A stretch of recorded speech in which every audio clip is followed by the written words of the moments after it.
Peace.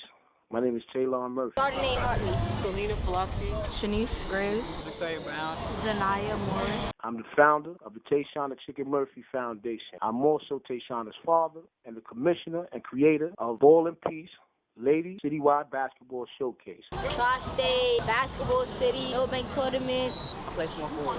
I played 4 and 5. Peace Ladies Citywide Basketball Showcase will be held in Brooklyn, Queens, and Manhattan. I earned MVP. I felt very humble and passionate in earning the MVP trophy because it felt like I gave back to my godbrother who I lost to gun violence and also Chicken who went to my school. In honor and memory of Tayshana Chicken Murphy, a high school basketball star, playground legend, ranked 16 in the nation, who lost her life on 9/11/2011 to a senseless violence.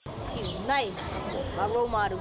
The Ball and Peace Basketball Showcase also is in honor of all The young people who died from gun violence. For people that lost their lives. It made me want to play harder.